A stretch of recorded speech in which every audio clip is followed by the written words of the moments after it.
Hi everyone, I'm Rincey and this is Rincey Read. Today I'm here to do my June reading wrap up. June was actually, in my opinion, a very good reading month. I think I finished 5 books in the month of June, which is like pretty good for me. Honestly, like reading more than one a week feels like an accomplishment at this point. And so, yeah, I also really enjoyed a lot of the books that I read in the month of June, which also helped. So I'm very excited to talk to you about these books. So the first 2 books that I finished in the month of June are books that I talked about in my most recent vlog that went up. In that video, I took basically book recommendations from y'all. Like, I asked what some of your favorite books were recently, and based on those comments, I got some books from the library and decided to read them. And overall, I really enjoyed my experience with that. So the first book was Bandit Queens by Parini Shroff, and this is a really fun book. It was nominated for the Women's Prize this year, and so it was on a lot of different people's radar, including mine. I believe is longlisted. So this is a book that takes place in India. You are mainly following a woman named Geeta, who everyone thinks killed her husband. Like one day her husband just disappeared and everyone thinks that she had something to do with it. And so she's become a little bit of like a social outcast to a certain degree,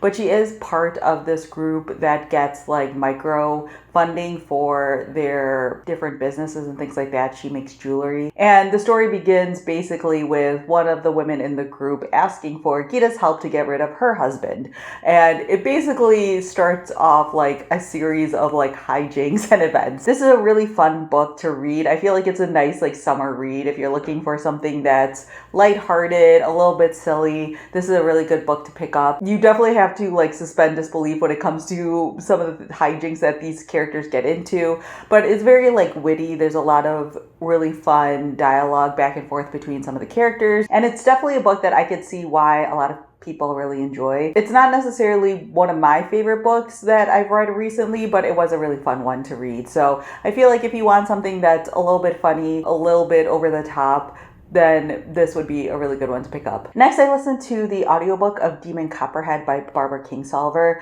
and this book was so fantastic. I talked about this more in the vlog, and so I'll definitely link to that so you can check it out in case you're interested. But this was a book that really took me by surprise. I had never read Barbra Kinsolver before, and for reasons I just did not think she was going to be an author for me. And I had tried reading the ebook version of this from the library, and it just wasn't like vibing with me. But for some reason I could like tell that the audiobook might be better for me, and so I was able to get that through Hoopla, and I really enjoyed this book. Like, I completely understand why it's winning awards and things like that. I think also the audiobook performance is really well done and really helps just like tell the story of this character, Demon Copperhead. This is a story that takes place in the Appalachian Mountains sort of area. You are following a character named Damon, who everyone calls Demon Copperhead, and you find out right at the beginning of the story why. And you basically follow him as he grows up. He's basically like recounting his life story. He grew up with a single mom. His dad passed away when he was younger, and they grew up extremely poor, and you get to just see his life develop. Like, it's really hard book to summarize because a lot of things happen, because you follow him throughout the course of like his entire young adult to adulthood life, and he goes through a lot. Like, this is a book that is heartbreaking and difficult to read, but it's also very hopeful at times as well. Like, it's kind of amazing just all the things that this character goes through and the way that he's able to overcome a lot of the stuff, whether on purpose or not. It's genuinely just like a really good story. And I also feel like this would be a really good book to listen to during like a summer road trip. I don't know why it gives me those vibes, but it does. So yeah, I feel like this is a book that, one, I really recommend on audiobook, and I kind of want people to listen to it more than read it, just because that was the more positive experience for me. But two, it's also just like a really well done story. Like, it was very captivating. There were multiple like twists and turns in the story of this character's life. You see a lot of really terrible things happen to this character, but a lot of really great things happen to this character as well. And it's really interesting to see sort of how he reckons with his life and figuring out who he is and who he wants to be and what's possible for him and things like that. So yeah, if you want more of my thoughts on either of those books, definitely go check out the vlog. But I genuinely love Demon Copperhead, and I could see it being one of my favorites for the year. The next book that I finished was The Book Eaters by Sunyi, and this is a book that really took me by surprise. I had seen kind of mixed reactions to this book, but mostly positive reactions to this book. And I wasn't really sure if this was going to be a book for me, but again, really surprised by how much I enjoyed this story. So this is a dark fantasy kind of story. I'll get into genre in a second. It takes place in England, and there is this like group of families known as book eaters, and they literally eat books in order to gain like knowledge and information. And there's like a group of like knights who like help police things, and like every now and then one of the book eater women will give birth to a child who is actually a mind eater, and so they literally need to eat brains in order to survive the way that book eaters eat books. And so in the story, you are mainly following this character named Devon, who ends up giving birth to a mind eater and ends up like running away with him in order to make sure that like nothing happens to him or her and they can stay together. And she is trying to figure out a way to get a hold of this medicine that used to exist. One of the families in this like book eater world used to create it, but then they stopped creating this medicine, and she's trying to get a hold of someone in this family to provide the medicine for her, or provide like a way for her to create the medicine. So going back to the genre thing that I mentioned earlier, I had seen someone on Goodreads, I believe, talking about this book and say it was like cozy horror, which sounds a little bit insane, but like reading it, I'm like, okay, I kind of get it. There's like very much a cozy vibe to it, in the way that like there very much is a cozy vibe to it, because it is about like this mother and her son and their families like trying to survive in this world, and it's about like love between like a mother and her children, as well as like the complicated relationships and families and things like that. And there is some level of coziness to it. Whether or not people consider this horror is probably debatable based on like how much horror you actually read. To me, there are aspects of it that are like on the horror end of things, but I also don't read a lot of horror, and I'm kind of squeamish, so like that kind of makes sense. I feel like some people would probably just categorize this as just kind of a fantasy story more than a horror story, but there are scenes where like you're watching the mind eaters eat brains and things like that, and I'm like, a little much for me. I would also say this also has like dark fairy tale vibes to it. Like the way that these families are described and talked about feel very like fairy tale Victorian-esque, and figuring out like how this world works is really interesting. I think that the author does a really good job of world building and like explaining different aspects of the story, which is typically not something that I care about, but I found that in this book I found it really interesting and really well done. And it's also really interesting to see sort of like how this world overlaps with our modern world, or what our current world is, and things like that. Like there are references to things later in the story that I was like, oh, this is like genuinely a modern story. Like in my head, this is all taking place in a different like older time period, and then there are references to things that exist in this world, and I was like, oh, this is a modern story though. But because it has this sort of like Victorian fairy tale feel to it, it's easy to think that it's older than it really is, and things like that. I found that the story was like very unique, very interesting. There are some aspects about like the way it wraps up where, again, it has a fairy tale feel to it, so there's some of it where I was like, that's convenient, or that worked out a little bit easier than it probably really would. But it's a book, it's a story, and it was still fun and enjoyable, and it was interesting to see the character development. There's also like a little bit of a mystery aspect to it, because you don't truly know all the details of what's happening. There are flashbacks from the present day to Devon's past, and so you get like bits and pieces of like how she got to where she is, as well as bits and pieces of what is currently happening, and you're trying to put all of these puzzle pieces together, and it's a really nice layered way of revealing information that keeps you as a reader engaged. So again, it's just another really fun, interesting book, really unique premise.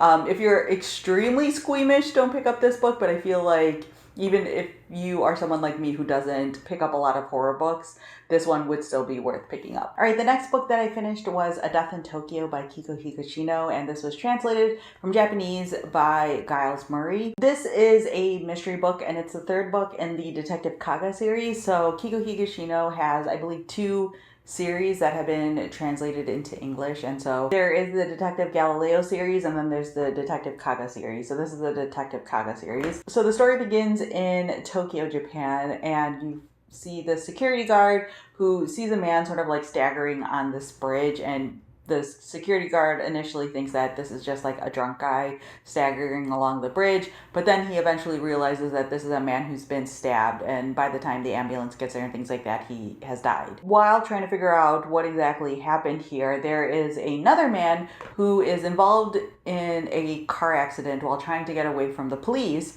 and the wallet of the first dead man is found on him, but this guy ends up in the car accident and he ends up in a coma, so they can't like question him or figure out what exactly is going on here. But obviously he immediately becomes like suspect number 1 in the death of the first man, but it doesn't really make sense, or no one really knows like what the connection is between these 2 people and how he ended up with this wallet and all of these different things. And so Detective Kaga is called in order to investigate this, and as he starts looking into some of the details behind both men's lives, obviously things are not quite what they seem. I think that if you are someone who likes straightforward mystery books, Keigo Higashino is really great at them, and this is definitely one that is really well done. There's nothing in here that's like a crazy twist or like crazy reveals or anything like that. Like there's definitely some like interesting things that happen, and like the way that everything really ties together is really well done. Like never would see this information coming, and the way the book is set up, like I don't think you're meant to like put it together yourself or anything along those lines, but it is really interesting to see the way the story develops and different details about various characters come to light and things like that, and how that all leads to the way that everything wraps up is really well done. But if you're someone who wants a lot of like twisty turny things, then this is not really for you. Like this is just like a straight up mystery procedural with detectives talking to various characters and doing various digging and like trying to find these different details that connect everything together and just watching everything revealed. So if you're someone who likes straightforward mysteries, this is a good one. Again, I feel like another really good summer read. Maybe that's why I really liked my June reading this month. But it's nothing like worth writing home about or anything along those lines. Like I feel like, to me, the Detective Galileo series is the one that has more interesting like twists and reveals, where the Detective Kaga series is a lot more like straightforward mysteries. And so I never enjoy them quite as much as the Detective Galileo ones. But again, they're just like fun mysteries, and I feel like it's also really hard to find just like good straight mystery books that aren't like thrillers or aren't like cozy or historical or anything along those lines. So if you're looking for something like an Agatha Christie style mystery book, this is a good one. All right, and the final book that I read in the month of June was The Swimmers by Julie Otsuka, and this is my first book by the author, and I gotta say, this one I have mixed feelings about, so we'll get into it. I feel like I can't summarize this book without getting into my feelings about the book, so we'll just jump right in. So this story is broken up into 3 parts. The first part, you are following basically like the swimming pool. Like you're following a group of people who all attend this swimming pool, and it's written in a really like interesting and beautiful way. Like I was immediately hooked to it, this book. I love the writing style. Like it talks about how all of these different people operate at the swimming pool. You know, there are people who always like stick to the same lanes. Certain lanes are for faster swimmers, certain lanes are for slower swimmers. It talks about the fact that like some of the people who attend the swimming pool do it for like hours at a time. They're escaping certain things from their lives, how the swimming pool kind of gives them meaning. And one of the people who attends this pool is this woman named Alice, who is losing her memory. So the second part of the story follows Alice as she is admitted to an assisted living facility for people who have Alzheimer's and dementia and things along those lines. And you see basically like her family dealing with admitting her, but also like the way that people in this facility treat their patients, and the way that people like look at people who live in assisted living facilities and the elderly in general in this country and things like that. And then the third part of the story, you're following Alice's daughter as she like recounts her relationship with her mother. And it's like the way this book is written is really beautiful. Like each part in and of itself is really engaging and uniquely written. Like there are parts of this that feel very like melancholy and somber, and again just like really beautifully done. But to me, this book doesn't fully make sense as like a full novel. Like this feels like three different stories, almost like obviously parts 2 and 3 feel closely related because you see a woman getting checked into this assisted living facility and like her life and things like that. And then the third part is about like her daughter's relationship, but all of them just feel